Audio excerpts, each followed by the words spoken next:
Bonjour à tous et à toutes, amis Gémeaux. Alors on va voir un petit peu les aspects les plus marquants du ciel pour vous en 2024. Donc, chers amis Gémeaux, sachez que vous aurez Jupiter qui viendra vous faire un petit coucou dans votre signe. Vous allez être gâtés parce que vous allez avoir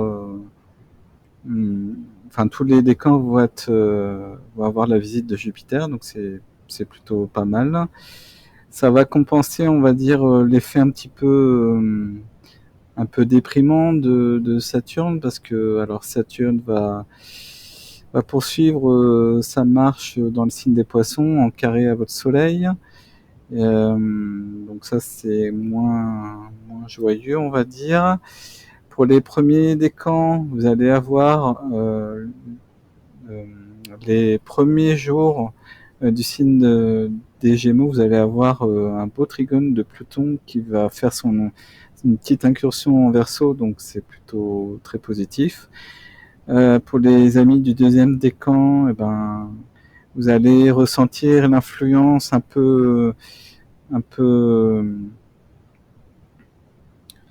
l'influence un peu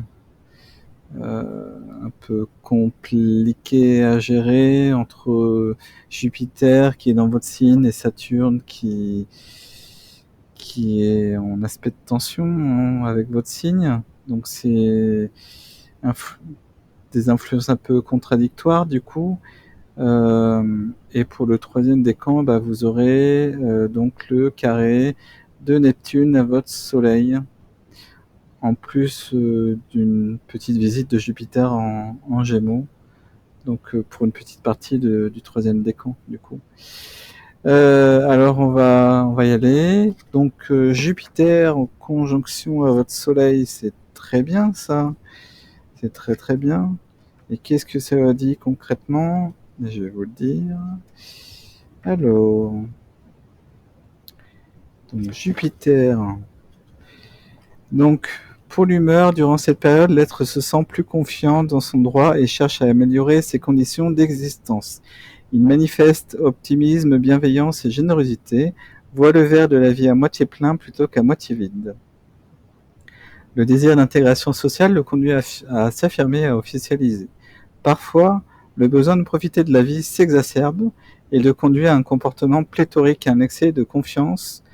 Il devient envahissant. Alors attention, attention, attention. Sur le plan physique, l'hédonisme se développe, cela peut se traduire par des prises de poids. En tout état de cause, il est extrêmement difficile de s'astreindre à des privations, régime, lors d'une conjonction de Jupiter. Alors au niveau des événements, les occasions d'affirmation ou de pouvoir social, les situations gratifiantes, la reconnaissance des mérites sont liées à ce type de transit. Souvent, l'être se voit investi d'une autorité par son groupe social. Sa situation matérielle s'améliore. Ce transit se rencontre souvent aussi dans les années de mariage, celles où d'une façon générale la vie s'organise. Même lorsque le transit ne joue pas sur un plan harmonieux, il permet le changement et signe fréquemment la période où une situation bloquée évolue et amène l'être à une réorganisation.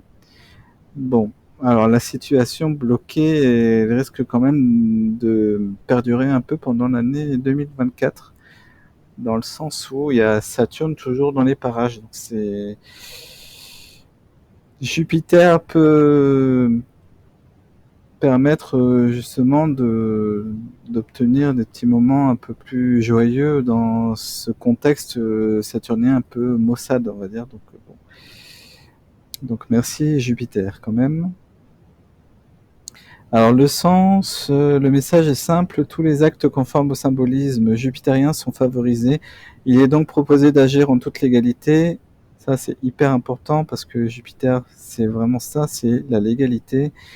En toute clarté, de saisir les occasions positives et surtout de les vivre telles qu'elles sont, sereinement, sans aspirer à autre chose et sans en vouloir davantage. Le piège, chez celui dont le thème natal présente une dissonance Soleil-Jupiter, un excès de confiance en soi peut aboutir à des actions désordonnées et nocives. L'être se croit tout permis, il pense que tout est possible. En bref, il se plaint que la mariée est trop belle. Donc voilà, attention donc au risque d'excès avec Jupiter.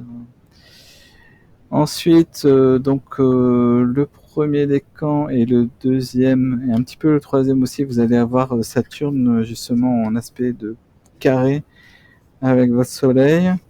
Donc Saturne carré Soleil, c'est pas évident à gérer, mais bon, après, toujours des possibilités comment dire, euh, de sublimer, voilà, de faire en sorte que l'aspect soit moins négatif. Donc, alors, au niveau de l'humeur, elle est résolument pessimiste. L'être soudain n'est plus sûr de rien et surtout pas de lui-même. Il se dévalorise et attend de l'extérieur une confirmation de sa nullité. Parfois, il ressent toutes ses obligations comme autant d'insupportables contraintes, s'enfermant dans une spirale négative, dans une sorte de prison intérieure dont il ne voit pas la sortie. Tous les événements lui sont d'un poids énorme, d'où cette sensation bien particulière d'avoir le monde entier qui pèse sur les épaules. En bref, il trouve que la vie est dure et que c'est une vallée de larmes, etc. Alors attention, au niveau des événements, l'être se trouve confronté à ses limites et c'est parfois fort désagréable. Il peut s'agir soit d'un échec dévalorisant, soit d'une situation contraignante à laquelle il ne trouve pas d'antidote. Les périodes de deuil sont souvent liées aux dissonances de Saturne, mais le mot deuil doit être ici compris dans le sens de renoncement, faire son deuil d'une personne, d'un désir, d'un acquis. Physiquement, les résistances sont diminuées et exposent l'être à vivre plus fortement les problèmes de santé contenus dans son thème de naissance. Il y a en particulier des risques de refroidissement, de douleurs rhumatismales ou articulaires, de problèmes touchant la peau, les dents, les cheveux. La sensation de solitude, de distance peut aggraver la situation. Alors, au niveau du sens, Saturne vient tester ici la capacité à supporter une réalité désagréable sans prendre la fuite. Celui qui y parvient est assuré de retrouver son équilibre. Celui qui cherche à échapper au problème, il sera de nouveau confronté, de toute façon. Donc alors, au niveau de la compensation, comment on peut compenser cet aspect négatif? Donc la libre acceptation d'un moment de repli, de solitude, d'une traversée du désert peut correspondre à une période de réflexion, de maturation qui servira des succès futurs. Ainsi qu'il est dit dans le Yiking, celui qui sait renoncer à ce qui est proche gagnera ce qui est éloigné. Donc il faut faire preuve de patience et de persévérance, du coup. Voilà. Donc ça c'est pour Saturne, un aspect de tension avec votre soleil natal. Pour le premier décan, vous avez quand même un trigone de Pluton qui arrive au bon moment, justement. Qu'est-ce que ça veut dire concrètement? Pluton en bon aspect. Alors c'est pas très perceptible, hein. Pluton c'est pas très perceptible, mais c'est pas moins intéressant. Alors l'être se sent doté d'une sorte de puissance intérieure, agissant comme une houle qui le porte vers une évolution, une transformation positive. Donc au niveau des événements, ce transit est peu événementiel, c'est l'individu lui-même qui trouve au fond de lui des ressources insoupçonnées, lui donnant le courage d'agir et de changer ce qui doit l'être. Au niveau du sens, lorsque Pluton fait un cadeau, il faut en profiter. Eh oui, ça c'est hyper important. Mais bon, comme les Gémeaux, vous êtes un signe très... Alors je le dis pas, c'est pas négatif, hein, mais le signe des Gémeaux est réputé être opportuniste, donc dans le sens où il saisit les opportunités quand elles se présentent et tout. Donc c'est vraiment très bien, hein, c'est une, une bonne qualité quand même. Donc là, pour le coup, avec l'aspect de Pluton en Trigone, ça vous permet justement de profiter pleinement de ces cadeaux qu'ils vous offrent, en fait. Donc c'est pas mal, c'est bien. Pour le deuxième décan, comme je vous ai dit, vous avez Jupiter en conjonction, ça on l'a évoqué, Saturne en carré aussi, qui est un peu plus déprimant, mais bon. Heureusement, Jupiter est là quand même pour vous redonner un petit peu du punch. C'est pas mal. Troisième décan, vous avez un peu aussi l'influence de Saturne aussi, déprimante un peu. Mais il y a Jupiter aussi qui pointe son nez et qui vous donne un petit aperçu du positif aussi. Donc voilà, gardez l'esprit positif quand même. Par contre, natif du 3e décan des Gémeaux, vous avez toujours Neptune. C'est les derniers degrés de Neptune en Poisson qui impactent les derniers jours des natifs du 3e décan. Donc Neptune, il peut vous flouter un peu. Donc attention. Alors qu'est-ce qu'il dit concrètement Neptune? Eh ben, alors c'est similaire à la conjonction avec un zeste d'exaltation en plus. Donc l'être peut se sentir investi d'une mission sacrée ou bien être persuadé qu'il est sur la voie de la rédemption. Se sentant porteur d'une connaissance inexprimable, il a le plus grand mal à communiquer. Aveugle en ce qui concerne ou en ce qui le concerne ou en ce qui concerne ses objectifs, il refuse d'entendre le moindre conseil. Un moindre mal consiste à avoir l'impression de naviguer en plein brouillard. Donc au niveau des événements, ce transit est propice aux erreurs d'aiguillage. La seule différence notable est qu'avec le carré d'individu, les provoque lui-même et qu'avec l'opposition, il semble les subir davantage. Les tromperies, voire les escroqueries sont possibles. La fuite du réel, alcoolisme ou drogue fréquente. Donc attention à vos fréquentations aussi, attention. Les femmes peuvent faire de lourdes erreurs concernant leur partenaire masculin parce que le soleil représente justement l'archétype masculin, tout ce qui est, ça représente le mari, le père, enfin voilà. L'élément masculin, l'élément yang en fait. Donc les femmes peuvent faire de lourdes erreurs concernant leur partenaire masculin qu'elles idéalisent à tort. Donc attention à garder votre discernement quand même. Alors, j'espère que vous avez des planètes en signe de terre dans votre thème natal, parce que c'est hyper important avec cet aspect-là, en transit, bien sûr, de garder quand même les pieds ancrés dans la réalité concrète, du coup. Alors, au niveau du sens, il est nécessaire d'accepter l'idée qu'on risque de se tromper soit sur soi-même, soit sur une personne importante dans sa vie. Donc, ce qui est important, c'est la compensation, c'est la réceptivité et l'intuition étant aussi importante qu'avec l'aspect harmonique, il est possible de s'en servir en considérant la période comme une parenthèse créative. Donc je ne sais pas si vous êtes doué pour l'art, par exemple peinture, sculpture, tout ça. Donc vous pouvez justement sublimer ce transit qui est plutôt compliqué dans tout ce qui est activité artistique, voilà, tout ce qui est créatif. Toute activité créative, elle peut être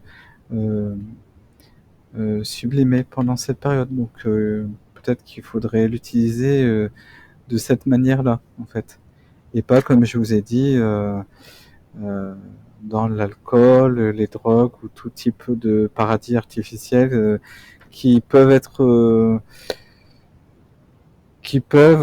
vous faire croire que vous allez résoudre vos problèmes pendant un temps, mais à un moment donné, les problèmes ils reviendront toujours. Donc voilà, vous avez d'autres manières aussi de fuir les problèmes qui arriveraient en fait, mais de manière constructive et surtout donc en étant créatif, ça peut bien marcher. Donc voilà, cher ami Gémeaux, ce qu'il faut noter pour vous pour l'année 2024. Ah oui, et ce qu'il est important aussi de noter aussi, c'est les transits de Mercure, votre maître natal, les maîtres du Gémeaux. Alors Mercure, il sera en rétrogradation en 2024 alors jusqu'au 2 janvier en Sagittaire, donc ça va impacter les natifs du 3e décan, donc attention les natifs du 3e décan à la façon dont vous communiquez, à la façon dont faites bien attention à ce que les échanges soient bien transmis, les communications soient basées sur des choses concrètes aussi. Voilà. Et ça vaut aussi pour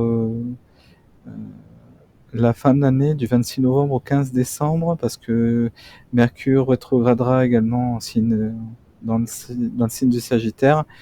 Il va passer de 22,40 à 6,24 donc les 3 décans seront impactés du coup. Après, au mois d'avril, ça va être une bonne période aussi. Non, ça va être une bonne période parce que Mercure, il sera dans un signe ami, en signe de feu, le Bélier. Donc, il sera rétrograde du 1er avril au 25 avril.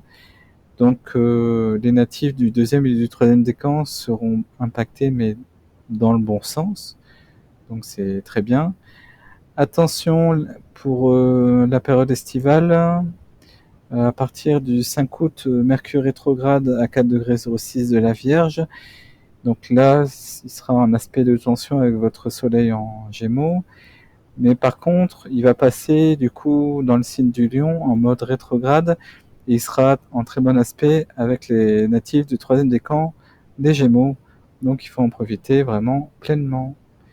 Et après, il repartira en mouvement direct. Et du coup, voilà, c'est les natifs vraiment du 3e décan qui vont être impactés de façon positive. Et attention par contre pour les natifs du 1er décan, où vous allez être un peu plus impacté, mais dans un sens un peu plus négatif. Donc attention, tout ce qui est contrat, communication, papier, correspondance et tout. Voilà.